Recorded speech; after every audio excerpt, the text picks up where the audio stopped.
Louvado seja nosso Senhor Jesus Cristo.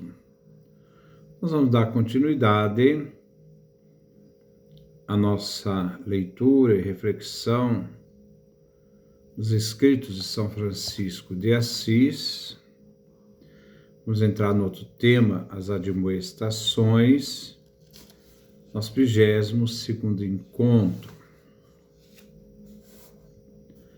Sobre esse título, Admoestações, nós temos 28 pequenos escritos que foram recolhidos ou redigidos sem se saber bem ainda por quem, nem onde e nem quando. Os historiadores, porém, não duvidam de que, na origem dessas pequenas pérolas da espiritualidade franciscana, esteja a pessoa de São Francisco.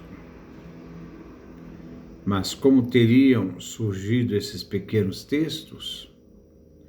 Qual seria sua natureza e suas características? Qual sua importância para a espiritualidade franciscana? Talvez se possa dizer que as admoestações sejam pequenas sínteses ou resumos das intervenções de Francisco nos famosos capítulos de Pentecostes, quando os irmãos, sob a orientação de São Francisco, se reuniam para, além de trabalharem na redação da regra, se penitenciarem das faltas e dos pecados cometidos contra a forma de vida que assumiram e prometeram observar. A lenda dos 3 companheiros assim atesta as intervenções de São Francisco nos capítulos. Na festa de Pentecostes, diz a legenda, reuniam-se todos os irmãos em Santa Maria. Discutiam a maneira como pudessem fielmente observar a regra. São Francisco admoestava, repreendia e dava preceitos como lhe parecia conforme ao conselho do Senhor. Admoestava com solicitude os irmãos a observarem firmemente o Santo Evangelho e a regra que haviam professado.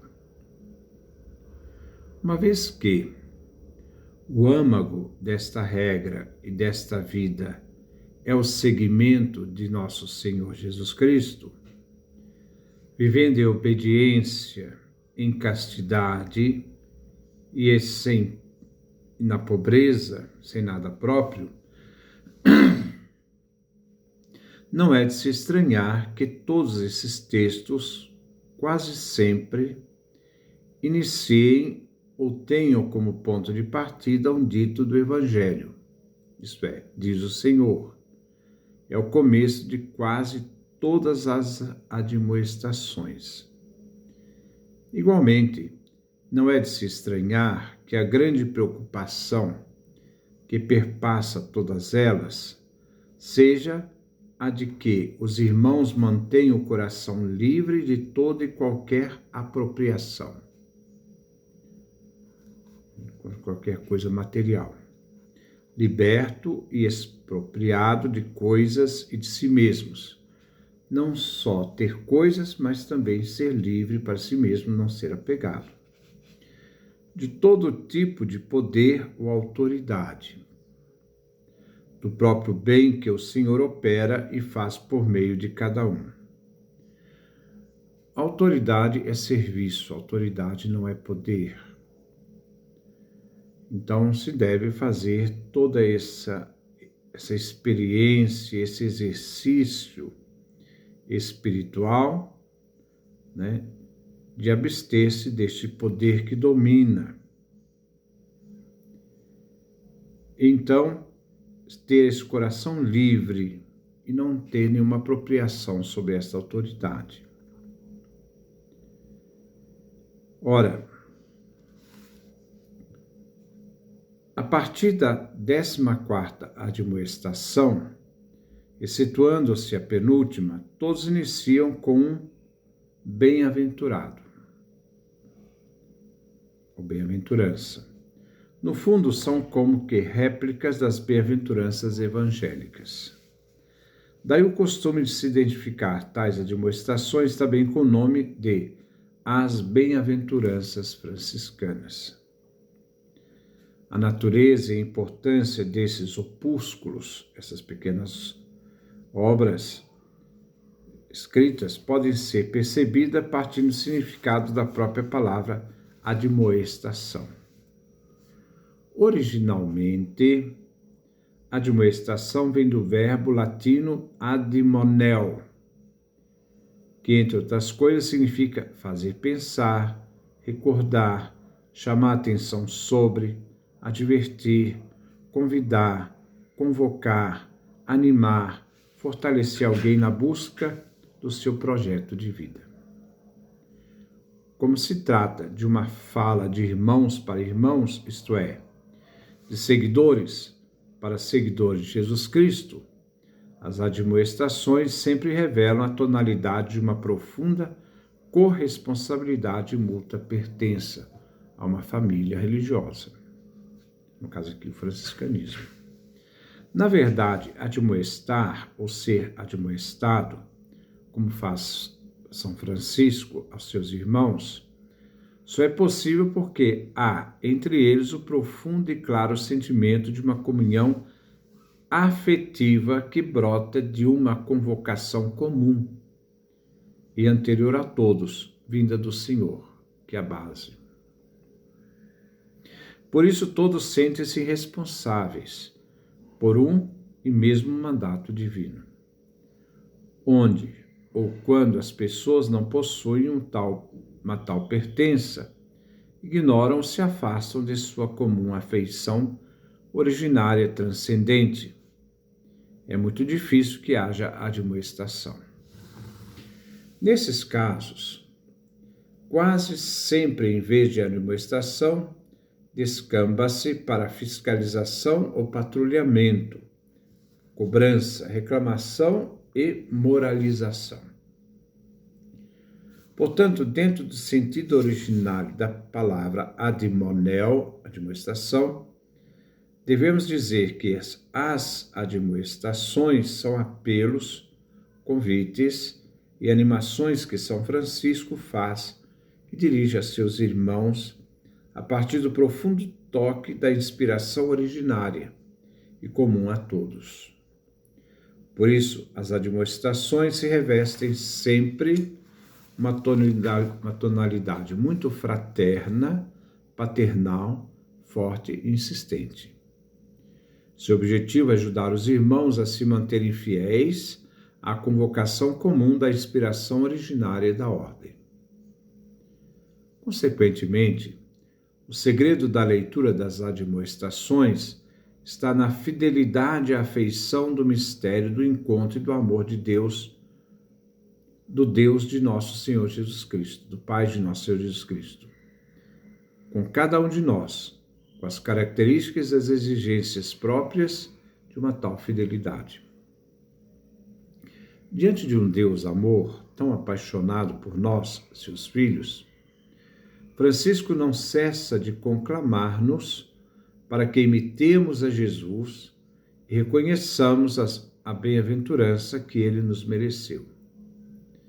Por isso, expressões como vejamos e creiamos firmemente bem-aventurados perpassam quase todos esses pequenos textos, que são essas admoestações de São Francisco. Então, nós vamos para a primeira admoestação, do corpo do Senhor. Diz o Senhor Jesus a seus discípulos, então, primeira admoestação: eu sou o caminho, a verdade e a vida. Ninguém vem ao Pai senão por mim. Se me conhecesseis, certamente conheceríeis também meu Pai. E em verdade o conheceis bastante e o vistes.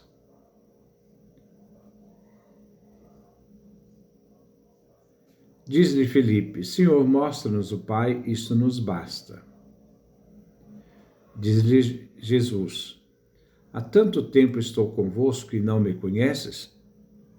Filipe: quem me vê, vê também meu Pai. Toda referência a João capítulo 14, versículos 6 a 9. O Pai habita numa luz inacessível. Não se tem acesso. 1 Timóteo capítulo 6, versículo 16. O Espírito é Deus. João capítulo 4, versículo 24, Jesus falando à samaritana. E a Deus ninguém jamais viu. Nós vemos isso em João capítulo 1, versículo 18. Por isso, depois desses textos bíblicos, por isso, ele não pode ser visto senão no Espírito, porque o Espírito é que vivifica, a carne de nada serve.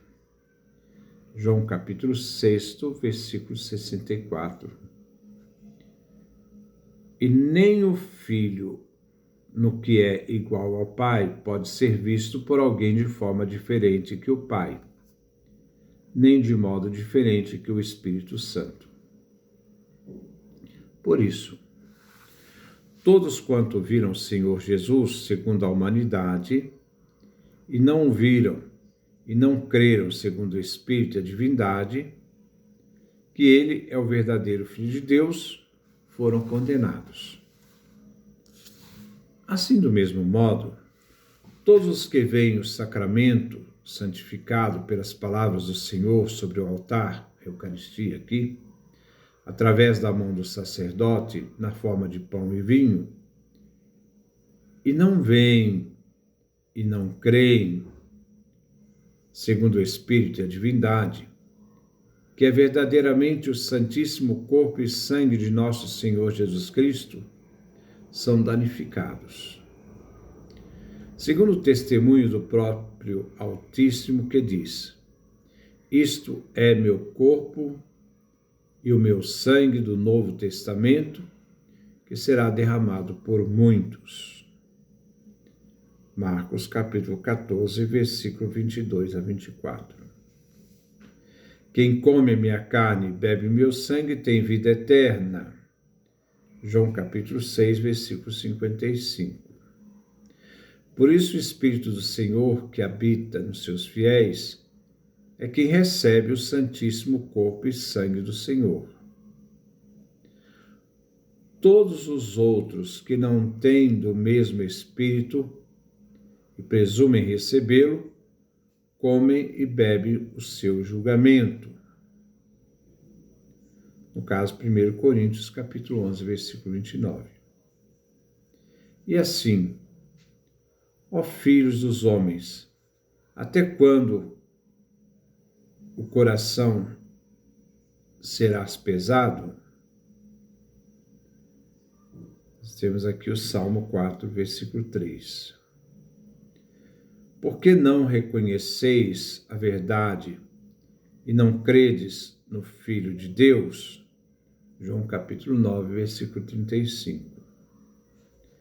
Eis todos os dias ele se humilha, assim como quando desceu do trono real. Sabedoria, capítulo 18, versículo 15. Para o útero da Virgem. Cada dia vem a nós sob aparência humilde. Cada dia desce do seio do Pai. João capítulo 6, versículo 38. Sobre o altar nas mãos do sacerdote. Na humildade do pão e do vinho, o corpo e sangue de Cristo, está a presença do próprio Cristo, da realidade, da grandiosidade divina, na humildade das espécies eucarísticas. Mas é Jesus. E assim, vendo a sua carne, eles viam apenas a carne dele mas contemplando com os olhos espirituais, criam ser ele o próprio Deus. Criam assim, de acreditar, né? Que é o próprio Deus. Assim também nós, vendo o pão e o vinho com os olhos corporais, vejamos e creiamos firmemente ser dele o Santíssimo Corpo e sangue vivo e verdadeiro. Desse modo, o Senhor está sempre com seus fiéis, como ele mesmo diz: eis que estou convosco até a consumação dos séculos. Mateus capítulo 28, versículo 20. Segunda admoestação, do mal da própria vontade. Diz o Senhor a Adão: come de toda árvore, da árvore da ciência do bem e do mal, porém não comas. Gênesis capítulo 2, versículo 16 a 17. Podia, pois, comer de toda a árvore do paraíso, porque, enquanto não ia contra a obediência, não pecava. Come, pois, da árvore da ciência do bem aquele que se apropria de sua vontade e se exalta pelos bens que o Senhor diz e opera nele. E assim, por sugestão do diabo, a transgressão do mandato fez-se o pomo da ciência do mal, o fruto da ciência do mal. Por isso importa que sustente a pena. A desobediência leva à pena, que é a morte. Depois nós vamos dar continuidade, né, à nossa terceira admoestação. Que Deus nos dê a sua graça, a sua bênção, a sua face resplandeça sobre nós.